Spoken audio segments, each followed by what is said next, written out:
kan pertama yang keluar adalah aplikasi My Pertamina. Kemudian tidak lama berselang ada kebijakan kenaikan BBM.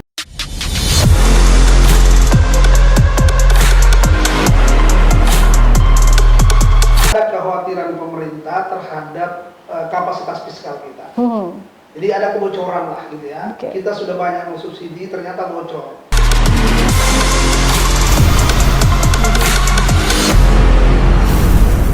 Assalamualaikum warahmatullahi wabarakatuh. Podcast Inilah Kendari tentu saja kembali menjumpai Anda.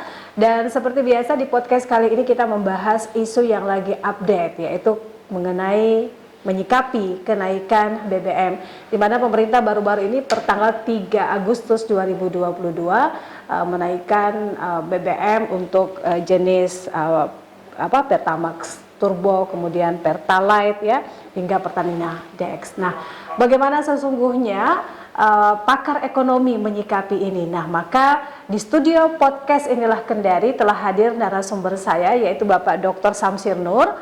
Beliau adalah Ketua ISEI, Ikatan Sarjana Ekonomi untuk cabang Kota Kendari, dan sekaligus juga pakar ekonomi dari Universitas Halu Oleo Kendari. Assalamualaikum warahmatullahi wabarakatuh. Waalaikumsalam.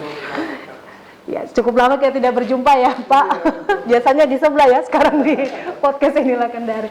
Baik, nah ini kalau kita menyikapi tentang kenaikan harga bahan bakar minyak bertanggal 3 Agustus 2022, bagaimana sesungguhnya Pak Samsir Nur menilai dengan kebijakan ini? Apakah sudah tepat di tengah situasi ekonomi kita yang belum terlalu pulih dan masih dalam situasi pandemi COVID, atau bagaimana?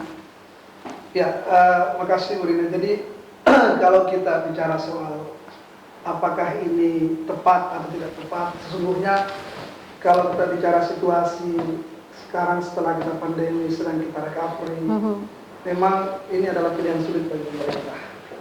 Tetapi tentu kita membacanya bahwa kenaikan harga BBM pada jenis tertentu ini adalah sebuah kebijakan yang mesti harus dilakukan pemerintah karena merespon kondisi gejolak global secara eksternal. Jadi kan kita tahu bahwa situasi ekonomi kita secara domestik itu tidak hanya bisa dikontrol sendiri oleh pemerintah di dalam negeri ini, tapi kemudian ada pengaruh-pengaruh eksternal.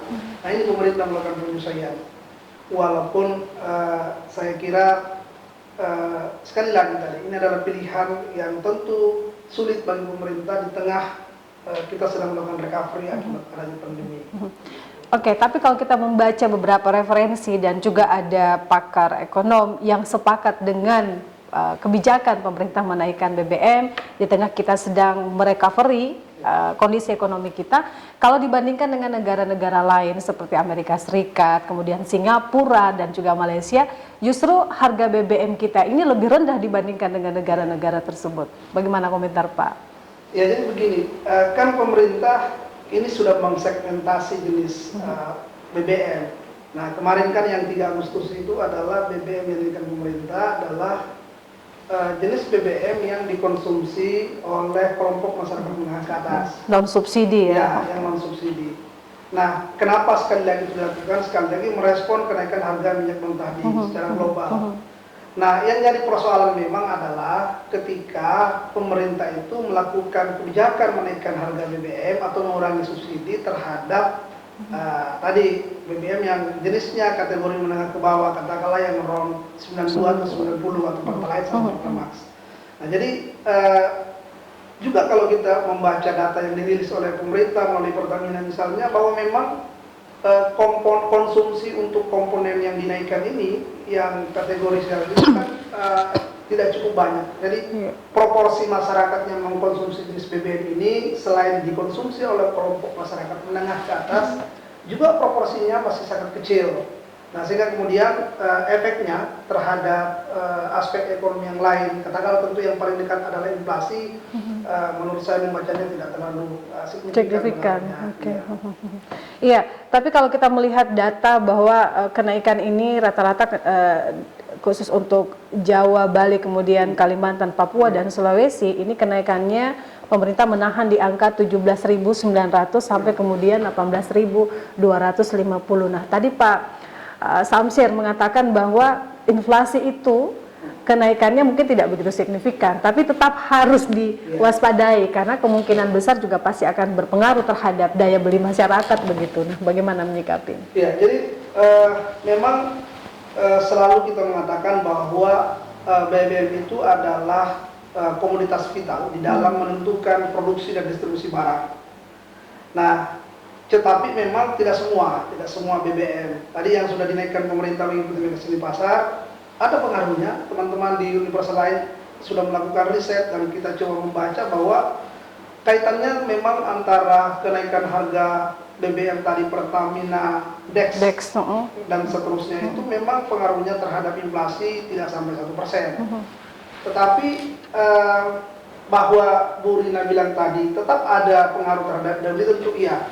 Sekali lagi segmentasinya, proporsi masyarakatnya adalah masih sangat kecil. Nah, mengapa kemudian saya kira pemerintah melakukan segmentasi juga terhadap besaran angka-angka kenaikan harga BBM, karena itu juga tentu ada pertimbangan terhadap kemampuan ekonomi masyarakat di masing-masing wilayah berbeda-beda. Jadi akibat COVID ini kan beragam cara atau beragam respon daerah di dalam melakukan recovery. Jadi tentu kemungkinan pemerintah membaca itu. Yang kedua, memang perlu kita sadari bahwa tadi Bu Rina bilang ternyata BBM kita paling murah. Iya, dibandingkan dengan Amerika. Jadi, kalau kita bicara harga keekonomiannya kan pemerintah cukup besar subsidinya, terutama di Pertalite sebagai BBM subsidi. Jadi kan kalau kita membacanya, misalnya kan data kalau harga keekonomiannya itu kan kurang lebih sekitar 17.000, yang sampai di kita 7.650. Berarti kan pemerintah melalui APBN sudah mensubsidi, sekitar 9.000 lebih. Nah, ini yang penting.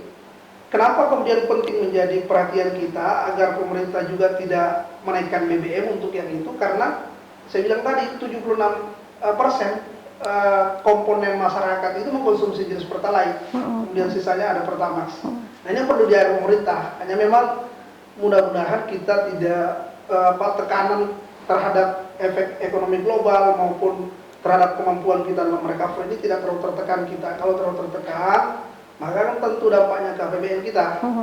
Nah, kemampuan APBN kita tuh sangat terbatas dalam subsidi BBM tadi. Nah, yang tadi itu pasti akan, kalau kemudian Pertalite atau RON 90-92 dinaik, maka tentu dampaknya ke daya beli. Berarti dengan kata lain, kebijakan pemerintah ini masyarakat yang berada dalam kategori low income begitu ya, dan atau middle income tidak perlu khawatir begitu Pak, atau gimana? Ya, sekarang ini kalau untuk kenaikan BBM nanti tadi itu kita tidak perlu khawatir. Kita tidak perlu khawatir karena tadi BBM subsidi yang belum dinaikkan. Kita berharap mudah-mudahan tekanan global tadi itu tidak terlalu menekan. Walaupun sekarang kita angka inflasinya kita terus mengalami kenaikan akibat itu, tapi mudah-mudahan kemampuan fiskal kita masih kuat, masih kokoh, kemudian dia tidak tertekan terhadap subsidi, terutama pada energi, baik itu BBM maupun yang lainnya.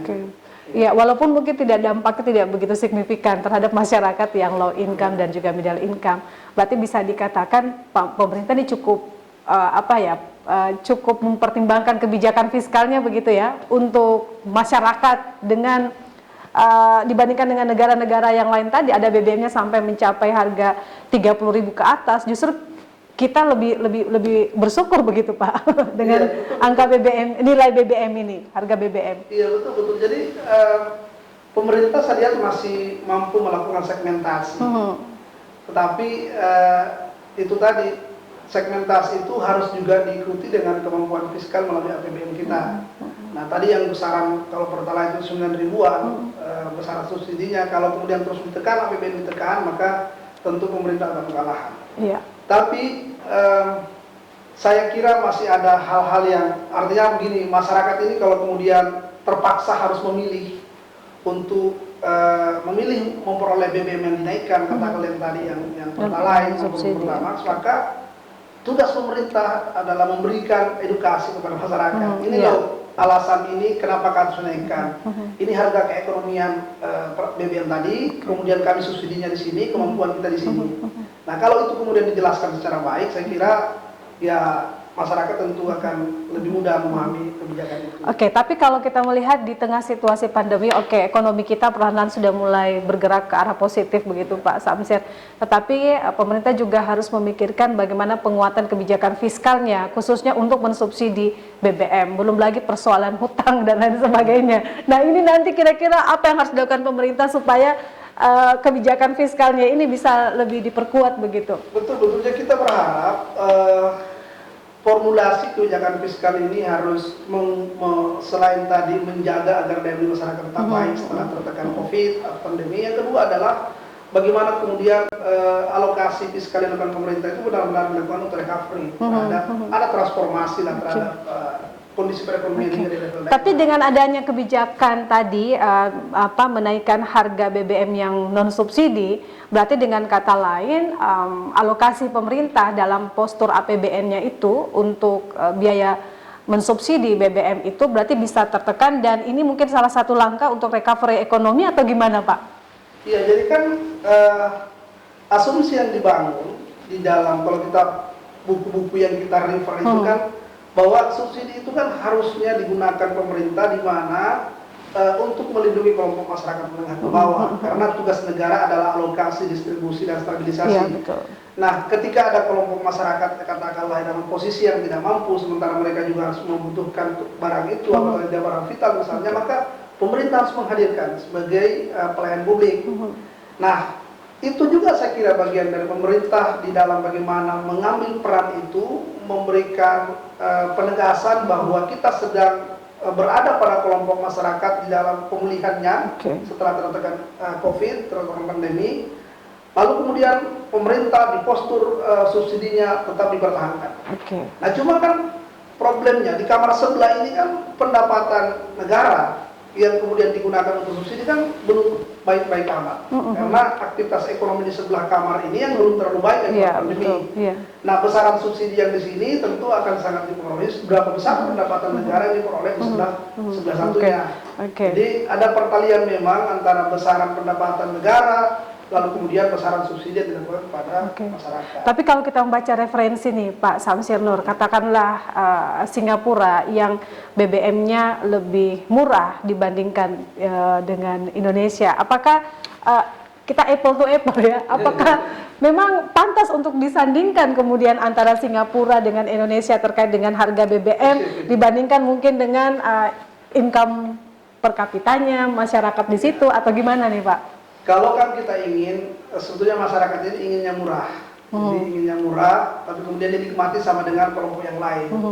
Tapi kan besaran subsidi itu tentu salah satu faktor yang menentukan adalah income per kapita masyarakat. Kalau kita mau head to head dengan Singapura income per kapita lebih besar dibandingkan kita. Yang kedua tentu adalah soal distribusi, soal besaran jumlah konsumsi. Nah, kita ini jumlah penduduknya besar, konsumsi juga BBM cukup banyak tentunya, sehingga pemerintah mau tidak mau harus memberikan subsidi yang cukup berbeda kalau dengan negara-negara lain. Nah, yang aspek lainnya adalah soal distribusi, kondisi geografis juga ini sangat menentukan. Yang kalau kita bicara bahwa mengapa harga BBM di beberapa daerah juga berbeda-beda, karena tadi itu bukan hanya soal besaran konsumsi, tapi kan ada jalur distribusi yang panjang yang cukup panjang, sehingga kemudian berkonsekuensi terhadap biaya atau cost untuk menghadirkan katakanlah tadi komoditas BBM itu sampai di tengah masyarakat. Itu Baik. Saya cuma ingin membandingkan antara kenaikan BBM pada pemerintahan sebelumnya dengan kenaikan BBM di era Jokowi.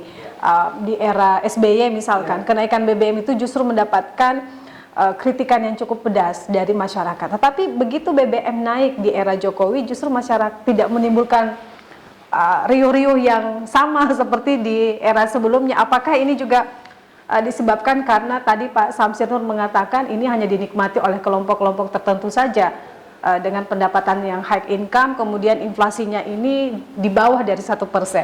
Atau gimana menurut pandangan Pak Samsir?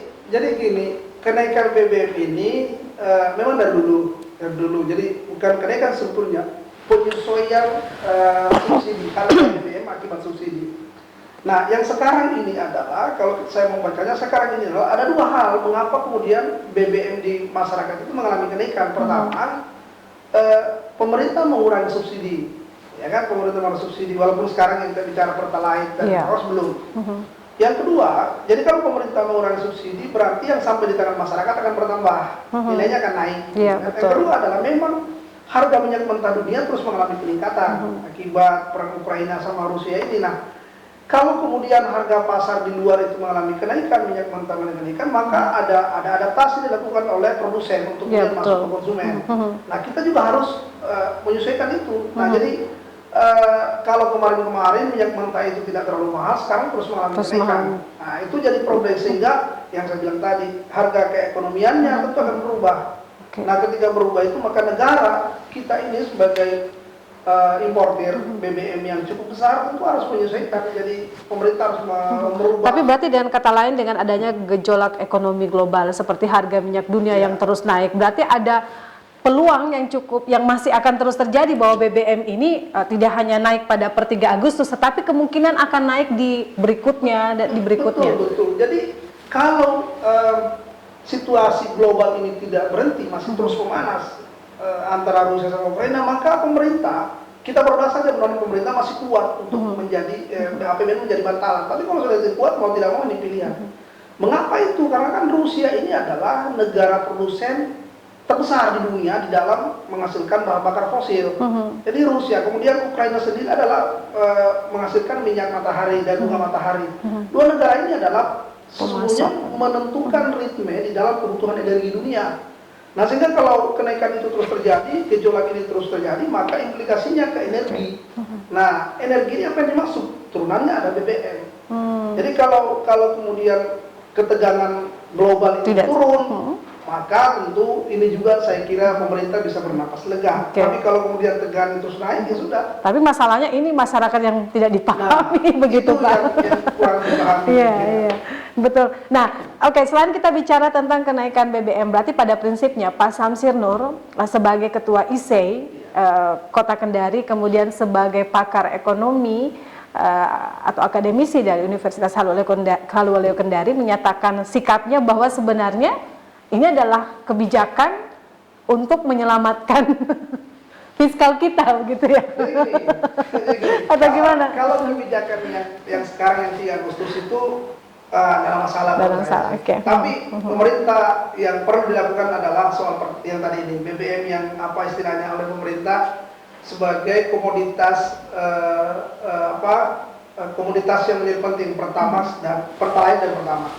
Ini yang perlu dijaga, karena kalau ini yang naik, ini berarti pemerintah dalam tanda petik, ya itu tadi, tentu akan memberikan beban masyarakat pertama setelah pandemi. Nah, catatannya adalah tentu pemerintah harus membuka, melakukan transparansi, menyampaikan ke masyarakat edukasinya seperti ini, mengapa saya harus memilih pilihan itu. Nah, kan ini kan dibutuhkan. Tapi informasinya itu mungkin belum sampai ke masyarakat ya. Jadi kan masyarakat ini sebetulnya tidak ada masalah soal kebijakan pemerintah sepanjang pemerintah menyampaikan secara transparan. Ini loh mengapa kebijakan ini saya lakukan. Karena setahunya kita bahwa memang kebijakan yang diambil pemerintah terkadang tidak memberikan dampak yang harus memuaskan semua kelompok publik.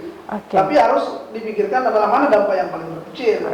Ya kan, itu yang harus disampaikan oleh pemerintah kalau kebijakan ini, karena mudah-mudahan saja di bulan September depan ini tidak ada kenaikan, bahkan di pertengahan Agustus tidak ada kenaikan harga BBM untuk Pertalite.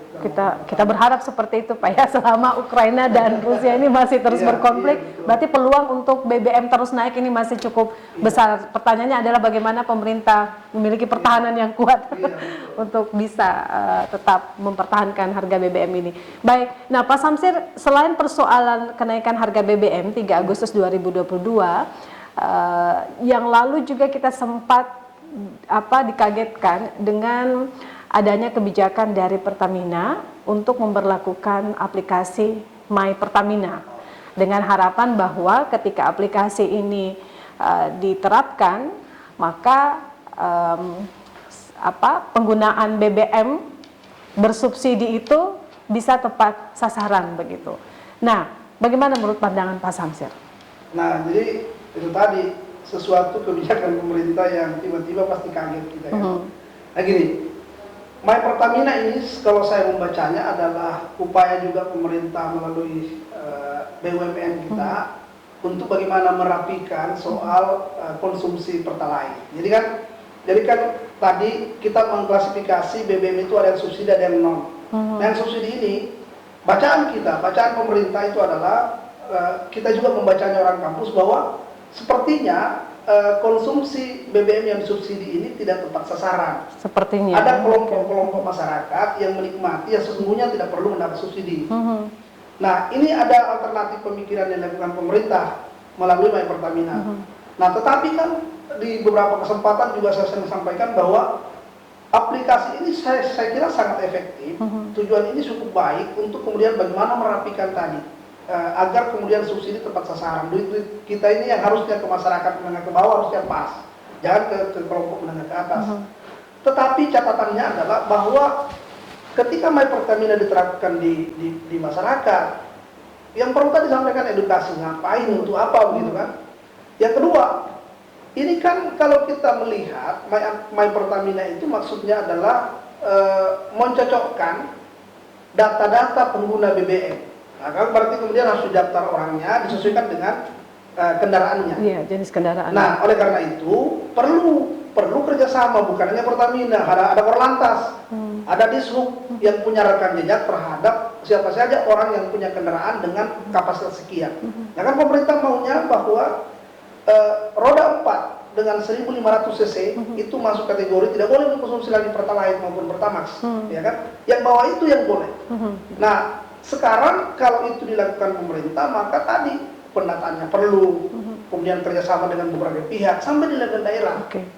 Terus yang kedua, ini kan di daerah ini tidak seperti karpet merah yang dibentang di Indonesia ini. Kita ada pulau, ada lembah, ada hutan. Nah, kemampuan digitalisasi kita itu berbeda-beda. Nah, selain literasi masyarakat yang berbeda terhadap aplikasi tadi, yang kedua adalah infrastruktur jaringan di masing-masing daerah juga berbeda. Berarti bisa dikatakan kebijakannya terlalu cepat begitu ya? Ya, terlalu cepat. Saya bilang di beberapa kesempatan bahwa ini butuh waktu 2-3 tahun untuk kemudian pemerintah memberikan edukasi sembari kemudian memastikan bahwa jaringan digitalisasi ini bisa tersedia di semua daerah. Berarti seharusnya langkah awal yang harus dilakukan pemerintah adalah menyiapkan dulu infrastrukturnya seperti apa, lalu kemudian barulah menerapkan aplikasi My Pertamina itu. Ya, jadi tadi literasi selain infrastruktur tadi diselesaikan, kemudian yang kedua literasi, sambil pada sebelah sana juga pemerintah merapikan data. Tapi pertanyaannya Pak Samsir Nur, kenapa kan tadi Pak Samsir mengatakan bahwa ini ada yang mau dirapikan, data-data pengguna BBM subsidi jelas siapa targetnya, jenis kendaraannya seperti apa, ini yang harus dirapikan supaya tepat sasaran ya. Kenapa kemudian momen ini keluar? Apakah ini sudah diperhitungkan oleh pemerintah? Kan pertama yang keluar adalah aplikasi My Pertamina. Kemudian tidak lama berselang ada kebijakan kenaikan BBM begitu. Apakah ini ada korelasinya begitu Pak? Ada korelasi. Jadi korelasi yang dimaksud ini adalah ada kekhawatiran pemerintah terhadap kapasitas fiskal kita. Jadi ada kebocoran lah gitu ya. Kita sudah banyak mensubsidi, ternyata bocor. Yang saya bilang tadi bahwa 76% data yang dimiliki, 76% itu adalah jumlah konsumsi Pertalite misalnya. Apa itu benar kan? Nah, sehingga kemudian pemerintah merapikan sebelah sana ya kan datanya melalui My Pertamina. Tetapi kan saya bilang terlalu terburu-buru. Walaupun pemerintah sekarang menguji coba untuk Sulawesi hanya di Manado, kita di yang lain Makassar paling belum. Tapi catatannya bahwa walaupun itu akan dilakukan dalam beberapa tahun ke depan, ya harusnya pemerintah harus bekerja sama dengan pemerintah daerah. Pertama tadi itu, Bu Rina punya kendaraan. Mungkin Bu Rina yang terdaftar mungkin orang di rumah, tapi Bu Rina yang lain. Nah ini kan perlu dirapikan. Nah ketika misalnya katakanlah kendaraan kedua, ketiga, dan keempat masih mengkonsumsi Pertalite, itu kan bocor namanya. Yang harusnya adalah ada pendataan yang lebih rapi. Nah, ya pemerintah. Yang kedua adalah bahwa soal tadi perlu ada edukasi di awal. Nah, saya juga membacanya bahwa memang bertahap dilakukan. Nah, sekarang di beberapa daerah ya, di titik tertentu yang menurut pemerintah itu lebih siap, baik dari sisi infrastruktur maupun dari sisi literasi. Nah, kemudian yang kedua, begitu My Pertamina diluncurkan, kemudian pemerintah lagi mengambil kebijakan, ini ada penyesuaian harga nih terhadap BBM, ya. yang walau sekarang ada di non subsidi. Tapi kita juga masyarakat harus tentu lebih apa istilahnya, waspada. Jangan-jangan ini juga kalau tensi global tadi tidak mereda, lalu kemudian pemerintah sudah memiliki kemampuan fiskal yang turun, maka kita juga harus mulai membacanya. Oh, sepertinya akan ada kenaikan pertalite. Tapi kan perlu tadi seperti itu, perlu ada transparansi, edukasi. Wah, kenapa kemudian Harus naik. Ya. Dan bukan hanya itu, mengapa rupiah itu jatuh di situ, naiknya sekian rupiah, itu kan perlu juga dipikirkan. Jadi pemerintah benar-benar menyampaikan ke publik, ini harga keekonomian, ini subsidi kami, dan ini yang total. Oke. Saya membaca salah satu komentar masyarakat terkait dengan adanya aplikasi My Pertamina ini, Pak, kan juga terkoneksi dengan salah satu aplikasi yang lain begitu. Ini menurut informasi dan menurut beberapa yang kami interview masyarakat bahwa memang pemerintah di sisi lain ingin merapikan bagaimana subsidi BBM itu tepat sasaran, tetapi terintegrasi dengan aplikasi lain yang punya motif ekonomi. Bagaimana Bapak menyikapi ini? Ya memang kadang-kadang kebijakan walaupun cuma nilainya kecil ya, hanya Rp1.000. Jadi kan memang publik kadang-kadang membacanya sepertinya kebijakan pemerintah ini ada orang yang diuntungkan, ada pihak yang diuntungkan. Apalagi dengan hanya menentukan satu jenis aplikasi. Dan aplikasi itu tidak tahu, publik tahu. Nah kalau hitung-hitungan, saya juga kemarin waktu ada kegiatan berdiskusi dengan para teman-teman ekonom di beberapa daerah, cerita juga itu, wah ini menguntungkan si A dan si B. Saya bilang, ya itu risiko. Dan memang sih itu tadi, pemerintah juga harus menyampaikan ke publik, mengapa harus dengan aplikasi A, B, dan C. Kalau dia A, kenapa A, B dan B, kenapa C dan C. Nah itu juga memang itu hitungan kecil, tapi kalau kita kali banyak konsumsi yang menggunakan itu pertalite, ya miliaran juga tuh, luar biasa. Nah, gitu. Oke, kalau misalkan tadi katakanlah dilakukan pengawasan oleh pihak berharap bahwa dengan adanya aplikasi ini maka tepat sasaran begitu, harus melibatkan pemerintah daerah dan lain sebagainya.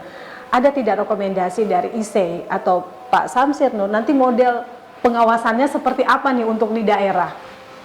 Ya jadi gini kalau saya, pertama pemerintah ini mesti harus memikirkan ulang, berhati-hati di dalam katakanlah kalau ada rencana menaikkan harga pertalite, RON 90 dan 90. Kenapa saya bilang harus berhati-hati dengan hitungan-hitungan yang cermat? Karena sekarang ini masyarakat sedang ingin pulih, ya kan? Jangan sampai kemudian kita jadi stagflasi begitu ya, inflasi yang terus menaikkan sementara kita terkontraksi pertumbuhan ekonomi, ini kan problem. Yang kedua, kalau pemerintah memang mengambil pilihan seperti itu, pilihan yang sulit, maka yang saya bilang tadi, sampai pada level pemerintah, sampai pada level asosiasi, kami pun juga ICI mungkin diundang juga bersama-sama, ini loh seperti ini, mengapa harus kita memilih mengambil kebijakan itu. Nah, kemudian di level kita pada aspek pengawasan, ini kan pengawasan kalau terhadap BBM, ini kan salah satu komponen yang akan menggerek naik inflasi di sisi administratif price. Ini kan adalah kebijakan pemerintah yang ditentukan, bukan di IHK kan, tapi dampaknya ke IHK, ke inflasi, harga konsumen. Nah, sehingga kemudian kalau kita bicara seperti apa peran pemerintah daerah, nah memang agak kecil ruangnya, tapi kemudian perlu bekerja sama dengan pemerintah daerah tadi melakukan validasi data terhadap siapa saja yang punya hak di dalam mengkonsumsi BBM yang bersubsidi. Melalui data-data tadi di lantas, di kepolisian bagian lalu lintas, kemudian di Disub yang punya rekam jejak, punya data-data yang kemudian daftar konsumen dan jenis kendaraan yang dimiliki. Nah ini mulainya, kalau hanya kemudian kita bicara soal pemerintah daerah pengawasan agak jauh, agak sulit memang. Karena ini adalah kebijakan pemerintah pusat, termasuk di dalamnya adalah Badan Usaha Milik Negara dan My Pertamina. Jadi daerah saya kira hanya mampu memplot punya forecast terhadap berapa jumlah konsumsi BBM dia berdasarkan jumlah penggunaan kendaraan bermotor. Nah kita paling menghitung, katakanlah kita di daerah mampu menghitung berapa jumlah rata-rata konsumsi BBM yang dimiliki masyarakat berdasarkan jumlah kendaraan yang ada di Sulawesi Tenggara.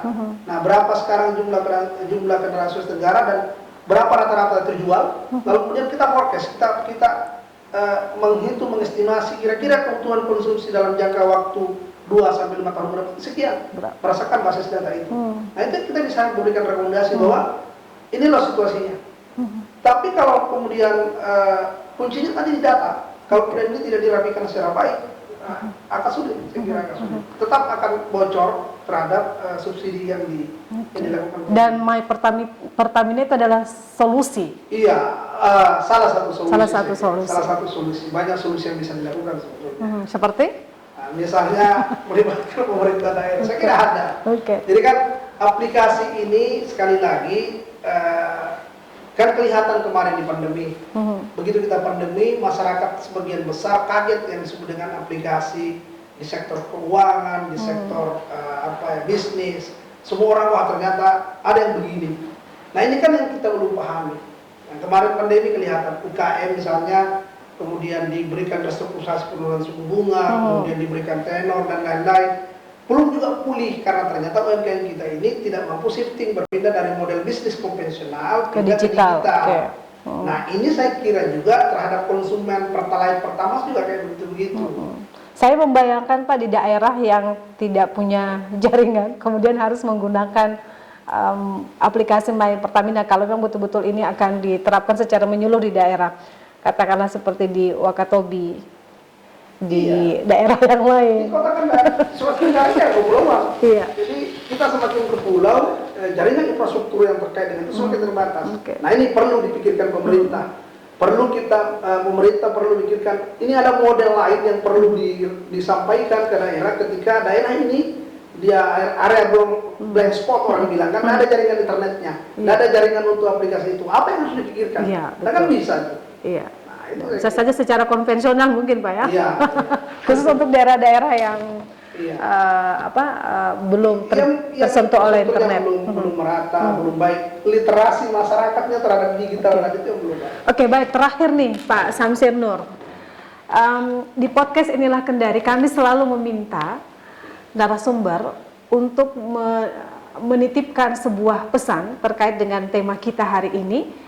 Diskusi kita hari ini berbicara tentang kebijakan kenaikan BBM dan juga rencana penerapan aplikasi My Pertamina. Apa yang ingin Pak Samsir Nur sampaikan? Oke, pertama gini, pemerintah harus benar-benar ketika mengambil kebijakan adalah kebijakan yang benar-benar untuk publik. Kalau itu adalah pilihan sulit, katakanlah karena kebijakan itu mau tidak mau menyesuaikan dengan kondisi yang lain, aspek eksternal maksud saya, maka pemerintah perlu menyampaikan ke publik. Inilah mengapa kemudian kebijakan kita ngambil. Katakanlah tadi BBM, Pertalite, ini harga keekonomian, ini subsidi kami, dan mengapa kita bersubsidi sebesar itu. Yang kedua adalah bagi kita nih masyarakat. Di masyarakat ini tentu saya bilang bahwa situasi sekarang memang masih sulit. Kita juga perlu memitigasi situasi ekonomi rumah tangga kita. Perlu juga kita mau sering membaca, melihat bagaimana situasi perekonomian kita. Karena di era setelah pandemi ini banyak hal yang berubah untuk dari aspek ekonomi. Sehingga kemudian masyarakat tentu sepandai-pandainya di dalam bagaimana mengelola kegiatan ekonominya, baik itu pada aspek posisi konsumen maupun sebagai produsen. Nah yang ketiga, sekarang juga ekonomi kita ini baik secara nasional maupun di daerah adalah ekonomi yang belum pasti baik-baik amat. Nah, ini terbukti bahwa indikator inflasi kita terus mengalami kenaikan. Nah, kalau itu terjadi, maka kan boleh jadi akan mengganggu daya beli masyarakat. Nah, ketika dia mengganggu daya beli masyarakat, berarti di ujung sana kita akan mulai kekurangan pendapatan, secara pendapatan real. Nah, kalau kekurangan pendapatan real terjadi, maka tentu akan mendorong kesejahteraan kita akan mulai penurunan. Perlu masyarakat ini mengalokasikan belanja spendingnya lebih hati-hati di dalam situasi seperti ini. Nah, itu saya kira yang menjadi poin penting. Baik, terima kasih Pak Samsir Nur. Jangan bosan untuk kami undang di podcast Inilah Kendari. Kita akan berbicara tentang isu-isu ekonomi yang lainnya. Dan tuntas sudah podcast Inilah Kendari. Jangan lupa follow podcast Inilah Kendari karena kami akan terus memberikan informasi dan mengundang narasumber untuk membahas isu-isu yang update, tidak hanya skala lokal tetapi juga skala nasional. Terima kasih dan sampai jumpa.